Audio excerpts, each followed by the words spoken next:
Assembly ఎన్నికల్లో local non local అనే అస్త్రం తిరుగులేని ప్రభావాన్ని చూపిస్తూ ఉంటుంది. నాయకులు ఎంతటి వారైనా తమ నియోజకవర్గం దాటితే నాన్ లోకల్ అనే అస్త్రాన్ని ఎదుర్కోవాల్సి వస్తుంది. ఇప్పుడు అదే నాన్ లోకల్ అనే అస్త్రం నుంచి పవన్ ఎలా తప్పించుకుంటారనేది $1 మిలియన్ ప్రశ్నగా మారింది. ఎందుకంటే మొగల్తూరు మూలాలున్న కొణిదెల పవన్ కాకినాడకు నాన్ లోకల్ అవడమే కాకుండా హైదరాబాద్కు చెక్కేస్తారంటూ జగన్ అండ్ టీం ప్రచారం చేస్తోందట. మరి పవన్ దగ్గర తిరుగులేని అస్త్రాలు ఏమున్నాయి అసలు?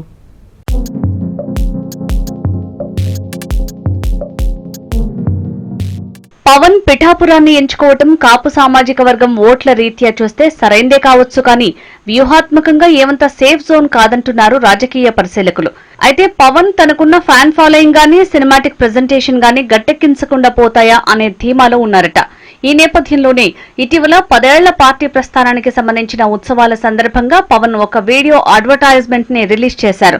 అది సోషల్ మీడియాలో తెగ వైరల్ అవుతోంది. పవన్ లోని సినిమాటిక్ లీడర్షిప్ కి, సామాజిక సమస్యలపై సినిమాటిక్ పరిష్కారాలు చూపటంలో ఆ వీడియోకు మంచి మార్కులు పడ్డాయి.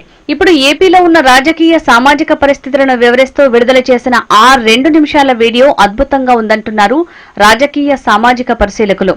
ఆంధ్రాలో తిష్టవేసిన ప్రధాన సమస్యలు పరిష్కారానికి నోచుకోకుండా ఉన్న వైనాన్ని ఆ వీడియోలో చక్కగా వివరించారు.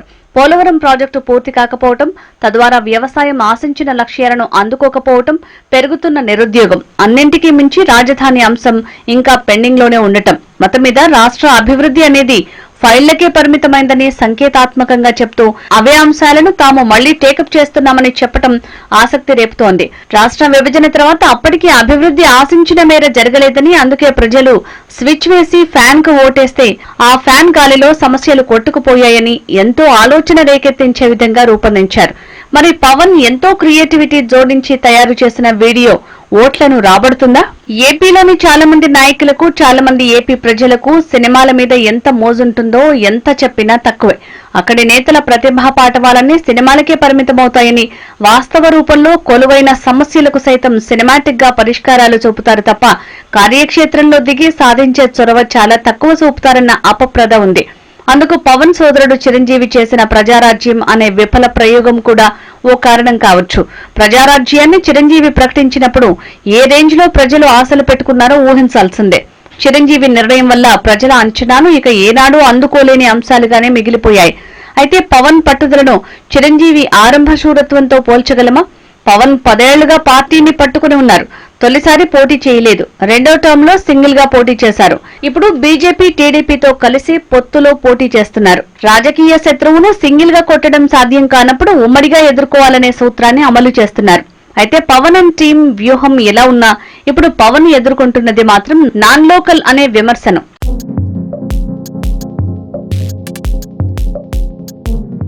పవన్ నిజానికి పిఠాపురానికి లోకల్ కాదు.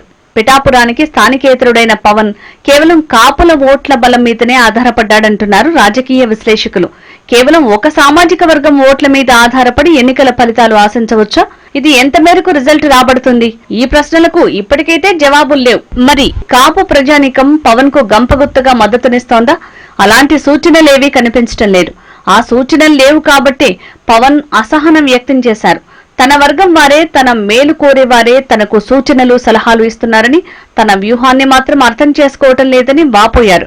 వ్యూహాన్ని తనకు వదిలిపెట్టాలని, నిర్ణయాన్ని ఆమోదించాలని ఇదివరకే కుండబద్దలు కొట్టారు. తనకు కావాల్సిందే ప్రశ్నించేవారు కాదని, తన వెంట నడిచే సైనికులే కావాలని నిర్మోహమాటంగా చెప్పారు. ఇదే ఇప్పుడు పవన్ ఎదుర్కొంటున్న అతిపెద్ద సమస్యగా కనిపిస్తోందంటున్నారు. తన వర్గం నేతలంతా తనను ప్రశ్నించి జగన్ వెంట పయనిస్తున్నారనేది పవన్ బాధ.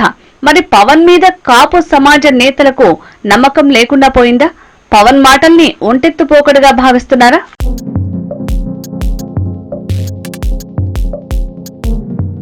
పవన్ ను కాపు యూత్, ఇతర కాపు నేతలు సంఖ్యాపరంగా తమ వర్గీయుడికి సీఎం పోస్టు వస్తేనే న్యాయం జరుగుతుందని, ఆత్మసంతృప్తి మిగులుతుందని భావించారు. అయితే తొలుత పవన్ కూడా తాను సీఎం అని ఫీల్ అయిపోయారు. కాపుల బలంతో తాను ఏదైనా సాధించగలనని అనుకున్నారు. కానీ రోజులు గడుస్తున్న కొద్దీ పవన్ పట్ల కాపు నేతల కమిట్మెంట్ కూడా ప్రశ్నార్థకంగా తయారైందన్న వ్యాఖ్యలు వినిపిస్తున్నాయి. పొత్తు తప్పదన్న బలమైన భావన వ్యక్తమైన సందర్భంలోనూ సీట్ల షేరింగ్ ని జనసేన డిసైడ్ చేస్తుందని, అంతే తప్ప ఎవరో 10-20 సీట్లు పడేస్తే తాము పడుండే పరిస్థితి ఇకపై ఉండదని కుండబద్దలు కొట్టారు. కానీ తత్వం బోధపడిన కొద్దీ వాస్తవాలు అర్థమవసాగాయి. ఎన్నికల ముంగిటకు వచ్చేసరికి దాదాపు 20 సీట్లతో సర్దుకుని పోవాల్సిన పరిస్థితులు వచ్చేశాయి.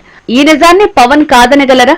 ఈ వాస్తవం నుంచి పవన్ తప్పించుకోగలరా అనే ప్రశ్నలు ఇప్పుడు కాపు సమాజం నుంచే వినిపిస్తున్నాయట. ఇలాంటి పరిస్థితిని తనకు అనుకూలంగా మలుచుకునేందుకే జగన్ రంగంలోకి దూకారు.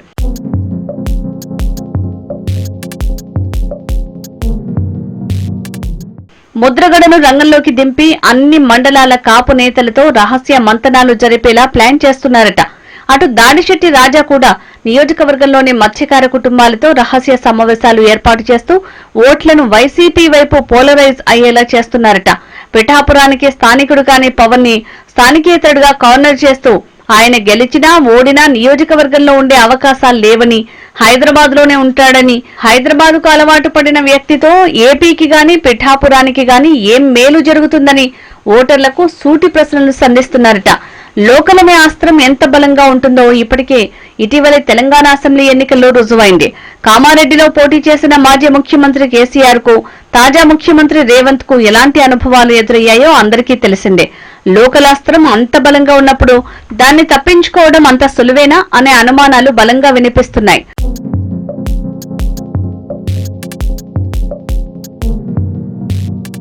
అధికార పార్టీ అంగ అర్ధబలాన్ని అధిగమించి అన్నింటికన్నా తాను నాన్ లోకల్ అనే విమర్శ నుంచి పవన్ తప్పించుకుని తాను అనుకున్న లక్ష్యాన్ని చేరుకోగలరా? జగన్ మంత్రులను, కాపు నేతలను, ఇతర మంది మార్బలను దించినప్పుడు పవన్ ను గెలిపించటానికి కూటమిలోని టీడీపీ గాని బీజేపీ గాని ఎంతవరకు సహకరిస్తాయి? అందరికన్నా ఇప్పుడు పవన్ ను ఆదుకోవాల్సింది చంద్రబాబే అంటున్నారు. మరి చంద్రబాబు పవన్ ను గట్టెక్కించడానికి ఆపన్న హస్తం అందిస్తారా? వేచి చూడాల్సిందే.